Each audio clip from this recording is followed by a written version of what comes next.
तो सब भला। रोली की शादी उसके माँ बाप एक आलसी लड़के से करा देते हैं।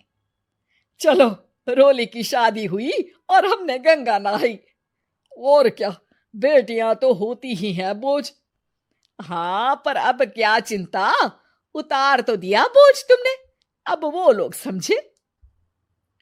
ससुराल में रोली का पति कहता है, देखो, मैं कोई काम नहीं करता, ये बात तुम्हारे मम्मी पापा को बता दी थी मैंने।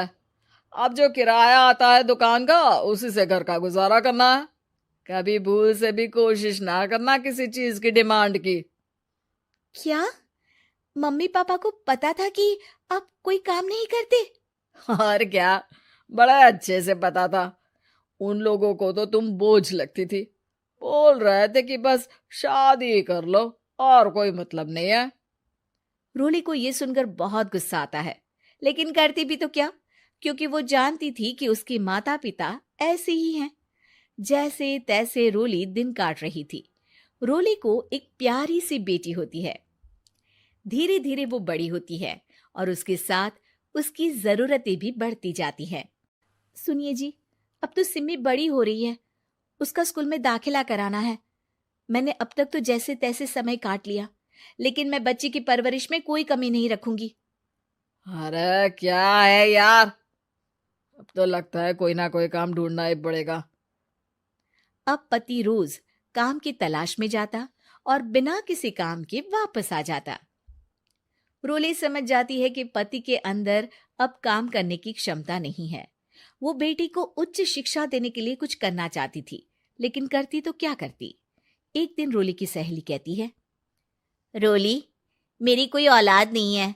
अगर तू मेरी औलाद को जन्म दे तो मैं तुझे तेरे मुंह मांगे पैसे दूंगी।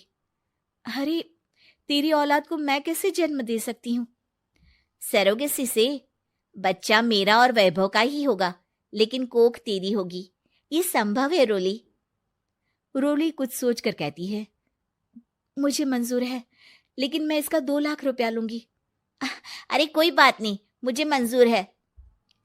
रोली खुश हो जाती है कि एक बच्चा पैदा करने का उसे 2 लाख रुपया मिलेगा। वो घर आकर पति को बताती है, वो भी खुश हो जाता है। अब क्या था, डॉक्टर के पास जाकर सहेली का बच्चा रोली की कोख में पलने लगता है। मुझे 20,000 चाहिए मेरे बेटी के एडमिशन के लिए। हाँ हाँ ठीक है, मैं उसके एडमिशन से लेकर सारे खर्चे उसके अकाउंट में डाल रही हूँ। रोली की बेटी का एडमिशन हो जाता है। रोली को लगता है कि वो अब सब कुछ ठीक कर देगी। दिन और महीने आगे बढ़ते हैं। अब एक दिन, एक बात कहूं जी, काश इस बच्चे को मैं रख पाती। मैं अब इससे काफी जुड़ गई हूँ। अरे यार, पता नहीं किसका बच्चा है, अपने पास है ना अपनी मुन्नी। हाँ, लेकिन अब मैं भी इस बच्चे से जुड़ाव फील करने लगी हूँ। लेकिन मैं ये जानती हूँ कि ये मेरा बच्चा नहीं है।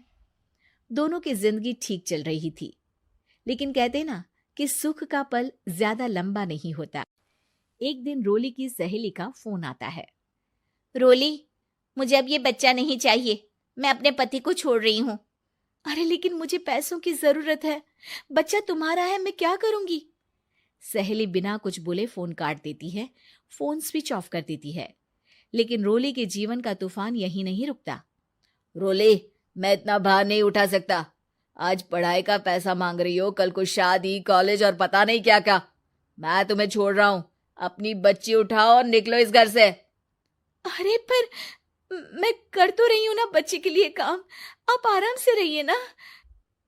क्या काम कर रही हो, देख रहा हूं मैं। ये छोटा शहर है, यहाँ लोगों को बात बनाते वक्त नहीं लगता।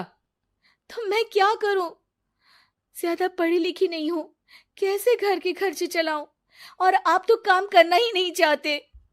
हाँ, ना चाहता हूं और ना ही करूंगा। रोली को पति की बात पर काफी गुस्सा आ जाता है। ठीक है, अगर मेरे जीवन में संघर्ष ही लिखा है तो वही सही। इस वक्त पति होने के नाते आपको मेरा साथ देना चाहिए था, लेकिन नहीं, आपने तो इस हाल में मुझे घर से बाहर निकालने की बात कह डाली। देखो, ये सारी फालतू की बातों के लिए वक्त नहीं है मेरे पास। रोली, जिसकी कोख में किसी और का बच्चा था और साथ छोटी सी बेटी, पति का घर छोड़कर रास्ते पर आ जाती है। रोली के पास मायके के सिवा दूसरा कोई रास्ता नहीं होता। अरे रोली कैसी है? कितने दिनों के लिए आई है? हमेशा के लिए माँ। वो माँ को सारी बात बता देती है। ओए लड़की, इतनी हिम्मत का काम कर लिया। अरे ना ना, यहाँ कोई जगह नहीं है। तुम तो अपना बोरिया बिस्तर उठाओ और निकलो यहाँ से। रोली के पास अब मायके का रास्ता भी नहीं बचता। वो चुपचाप बच्ची को लेकर जा रही थी कि उसे दर्द होता है और वो डॉक्टर के पास चली जाती है। और फिर वहां वो एक प्यारे से बेटे को जन्म देती है। कितना प्यारा है, कितने अभागे हैं इसके माँ बाप जो इसके पैदा होने पर भी नहीं है। तभी वहां डॉक्टर आ जाती है। रोली, बच्चे के पिता तुमसे मिलना चाहते हैं। आपका बहुत बहुत शुक्रिया। मैं इस बच्चे को पालूंगा। भले ही इसकी माँ ने इसे छोड़ दिया हो, पर मैं अपनी जिम्मेदारी निभाऊंगा। तो क्या आप मुझे इसके पैदा करने के लिए जिन पैसों की बात हुई थी वो भी देंगे? हाँ, और साथ ही आप चाहें तो मेरे घर में रहकर मेरे बच्चे की देखभाल भी कर सकती हैं। मैं उसके लिए आपको सैलरी दे दिया करूंगा। रोली को लगता है कि जैसे भगवान ने उसके लिए सुकून का रास्ता खोल दिया। वो अब मुकेश के साथ उसके घर चली जाती है, जहां रहकर वो उस बच्चे की देखरेख करती है। अब मुकेश के घर को रोली अच्छे से संभाल लेती है। उसके लिए खाना बनाने से लेकर बच्चों की देखभाल और घर की देखरेख। धीरे धीरे मुकेश को रोली से प्यार हो जाता है। रोली, तुम्हारी बेटी और मेरा बेटा बिल्कुल भाई बहन की तरह साथ रहते हैं। हाँ, आखिर है तो एक ही कोख के बच्चे, अटैचमेंट तो होगा ही ना। रोली, तुमने घर और मुझे दोनों को संभाल लिया। ये तो मेरा काम है। आपने भी तो मुझे छत दी जिससे मैं अपनी बेटी की पढ़ाई और भविष्य के लिए पैसे जोड़ सकूं। अब रोली, क्या तुम मुझसे शादी करोगी?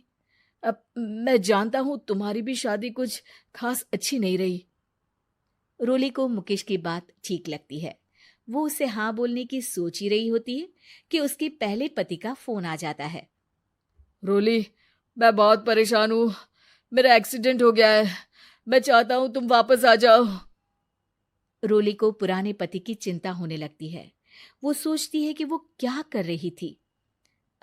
हाँ हाँ ठीक है, मैं आ रही हूँ। हाँ रोली, आ जाओ, लेकिन बच्ची को कहीं हॉस्टल में छोड़कर आना, क्योंकि मैं नहीं चाहता कि हम लोगों के बीच फिर से वो सारी बातें हो। रोली को समझ आ जाता है कि पति आज भी सुधरा नहीं है। वो पति के पास जाने से इनकार कर मुकेश को हाँ कर देती है।